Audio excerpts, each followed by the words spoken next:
Hey, what is going on, everybody? Tom from Tom's Randomness, and today I have a kind of fun video for you. I think fun for most of us anyway. Some of you may not be into coin collecting, but I definitely am, and so I want to talk to you all about a way that you can get into coin collecting at a very affordable price and really have zero downside. There's no really way to lose it this way, but I want to point to watching several other channels, like Coin Snobs and Silver Picker and Treasure Town and Klesh Guitars and Rob Finds Treasure. All these channels do this. They go through their banks and they get half dollars or quarters or whatever they're up to, or whatever they need for their books. They go through nickels and quarters and all those things, and in those rolls you can find silver coins, you can find NIFCs, you can find proof coins, you can find all of those things. In pennies you can find sometimes wheat cents and stuff like that, and you're getting it at face value. So if you find a 1964 Kennedy, it's probably worth 10 or 12 bucks, but you paid 50 cents for it. So that's a fantastic way and an affordable way to grow your coin collection, your silver stack, whatever your interest may be. You can do it really affordably, and I will link in the description below one of Klesh's videos recently where he really did very well, just going to his local coin or his local banks and asking for certain denominations, etc., etc. People do this also with currency.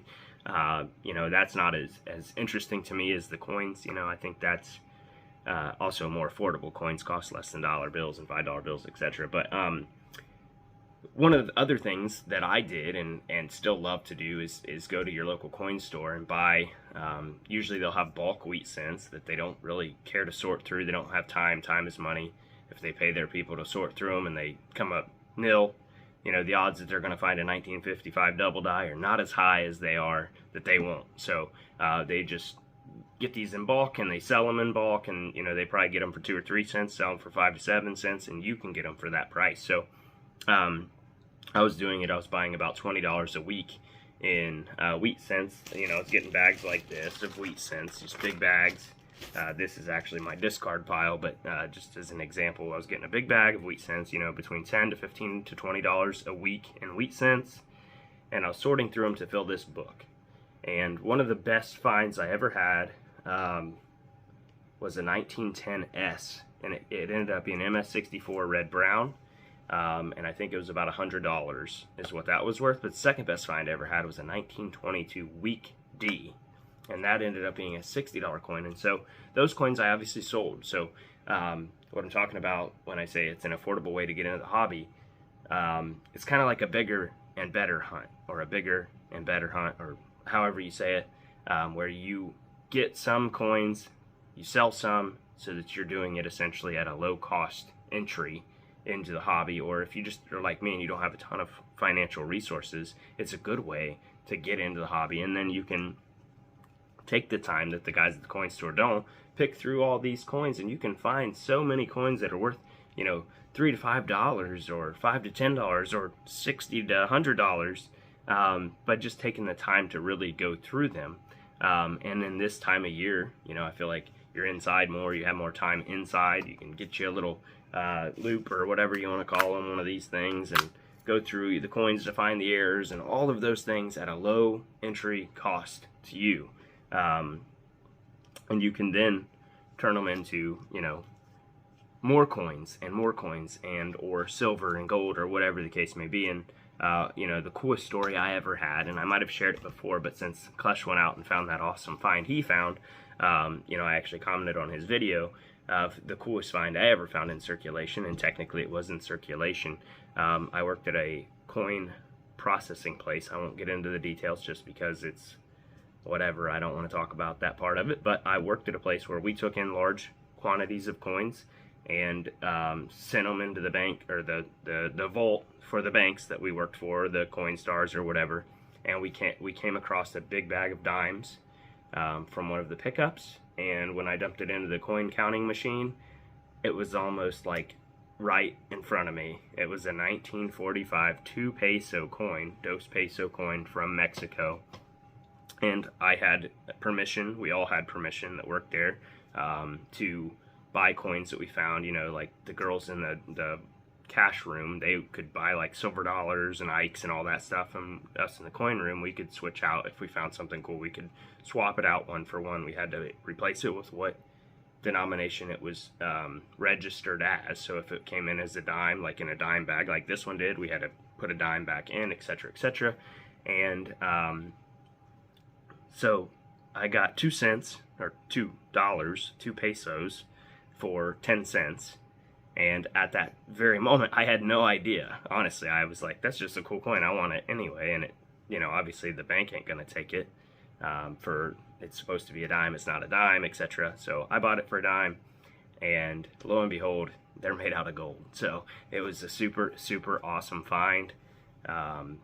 I wasn't making a ton of money back then. I didn't have a ton of money. I just got out of the Army, in fact, and so you know, unfortunately I sold it because it was like worth a lot of money, so I sold it. And you know, it's one of my chief regrets. The other coolest find ever while working there was a $1,000 bill, and unfortunately there was no way I could afford to buy it, even at face value. But that was the 2 coolest things. And I found lots of silver ikes. I found lots of, you know, Barbers and Kennedys and stuff like that. But that was definitely the top of the highest, coolest coin I ever found was that 1945 2 peso from circulation. Imagine though if I did, you know, put it in the bank, put it in a roll, and you could have literally got it from your bank if you bought a roll of dimes, and it would have just been in there because it fit in the dime coin machine. It took it at one of the coin stars or wherever as a dime. It counted it as a dime, and so it made it to us.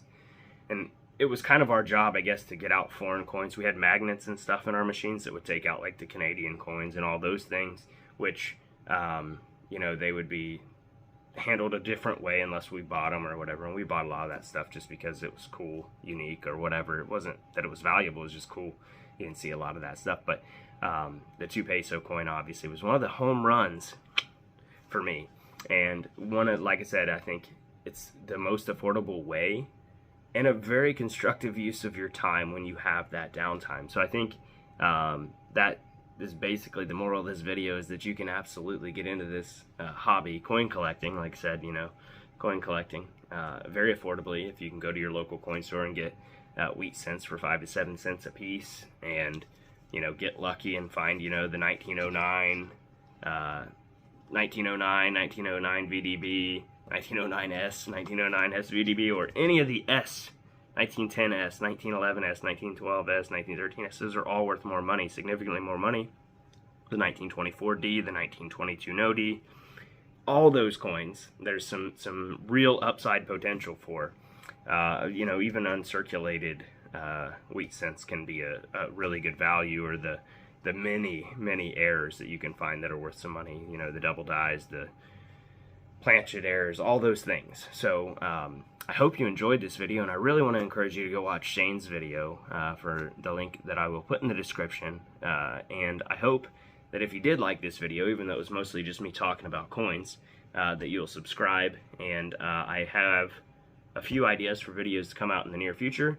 I just wanted to make a video during my lunch hour and thought this was a cool way to maybe encourage you to go to your local banks and ask for rolled coins or loose half dollars or loose Ike dollars, whatever the case is. And I hope that you have a success story that you can talk about in the comments below. With that said, good luck, God bless, and I'll see you all in the next video.